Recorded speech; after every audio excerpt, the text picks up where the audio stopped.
All right, so the current state of the Cavaliers, I think they're in a great position. I think Evan Mobley needs more touches, like Kenny Atkinson said. They need 20, more than he said.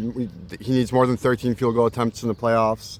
Now, I think when a lot of people are saying now trade Darius Garland, I am kind of torn. The reason why is Darius is a great player. He's a great shooter. Now, the reason I'm torn is the questionable fit still. A lot of people are saying, can he fit with Donovan Mitchell? Now, he may or may have not proven that he can. A lot of people said he can. But my thing with Darius Garland is his personality and just the way he plays. And this is like the thing. The point is, like, I think he needs to defer to Evan Mobley and give Evan Mobley the ball more. And so that's why I could see or entertain a trade for Darius Garland. Now, I did look into like which player we could get realistically for Darius or a package with Darius, and I don't really see many. Now, it's the whole thing. Like, it's the whole personality thing maybe, and the way he plays. Now, like if he can defer to Evan Mobley and accept that Evan Mobley is the second option, then Darius Garland is as a third option. I can get behind that. Now, I've been a fan of Darius ever since we drafted him. A lot of people weren't. Some people were. A lot of people were. But when he was struggling, I was like, dude, Darius is like, I don't want to say the engine, but he's a big part of what Cleveland is now. Like, he was here when the Cavaliers won 14, 24 games, right? Now, people are saying like trade Jared Allen too, which I want to get into later. But the whole thing with the Cavs is they were the number one seed in the East. I might be making this up, but I think they had the number one rated offense in the history of the NBA, or close to it, like number two maybe. First of all, let's start with ownership, okay, and coaching. We are so blessed and lucky to have Altman as the GM and Gilbert as the owner. Do I need to say more? One of the richest, if not the richest owner in the NBA. But the reason why I like Altman is, like publicly, he seems like a very smart and intelligent guy who knows basketball and cares about his team.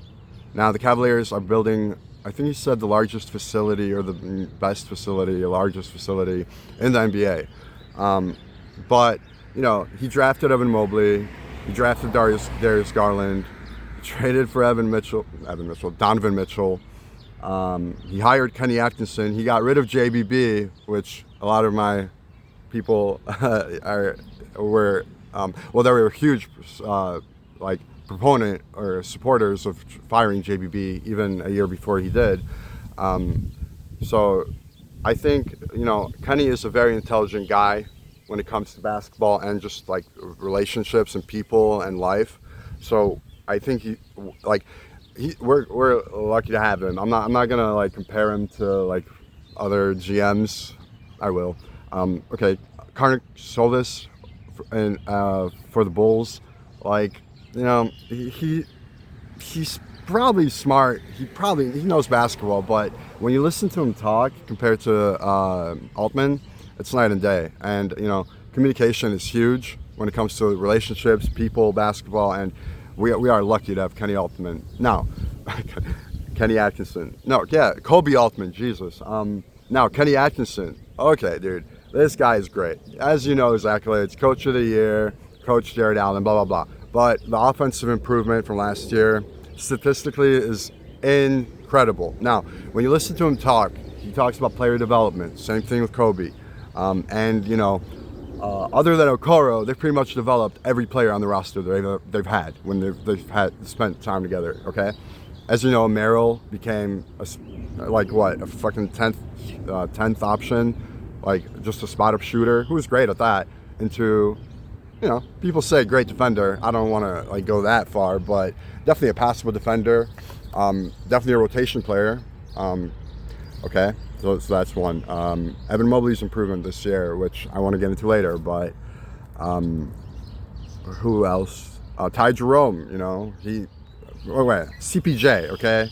Look, this dude, I mean, I don't understand why he doesn't get playing time. I mean, yeah, the Cavaliers are the deepest team in the NBA. I'm not going to give OKC that crown. Like, CPJ, if we lose Ty Jerome, which I don't think we will. Now, the reason for that is only the Nets really have cap space to sign him. And while, yes, Ty Jerome is from New York, his best friend, DeAndre Hunter, is on the Cavaliers. He is the primary backup for the Cavaliers. The Cavaliers are, let's call the Cavaliers the second best team in the NBA. The Nets are probably like 26th at best. Well, maybe like 24th at best. So there's like 20 teams, the Cavaliers are 20 spots the Cavaliers are ahead of the Nets, okay? So while, yes, Ty could play for the Nets and become their starting point guard and, yes, get more playing time, I don't know. I'll speculate that he would prefer playing for a winner, playing with his best friend, stay in the culture that is the Cavs, and, now other players that Kenny has improved. Evan Mobley's shooting, right? Obviously, this dude became like, I think 40% from three, even if low, it doesn't matter. He basically, developed is a threat from three now. Okay, so I am so happy we have Kenny Atkinson as a coach. I don't think there is a coach. There probably is, but he's like a top 5 coach in the NBA in my opinion, if not top 3. Obviously, Pop's not a coach anymore, but yeah, coach of the year. A little bit, I want to nitpick on Kenny though, which he said he will kind of implement, and I kind of shouldn't be nitpicking this because like Kenny did not really have like a full offseason with the Cavaliers to like implement his offensive system. But the thing I would nitpick is just basically like Evan Mobley needs a higher usage rate. He needs the ball more. He needs to touch the ball more. Yeah, and so that's the ownership of the Cavaliers was huge. Now I want to talk about the players, but I also want to talk about like the fans and the rumors that are going around with. So I'll do that. Actually, I'll do that in another video. So actually, I'll do it now. Actually, it's a long video. I'll do it now. So I'll do another video.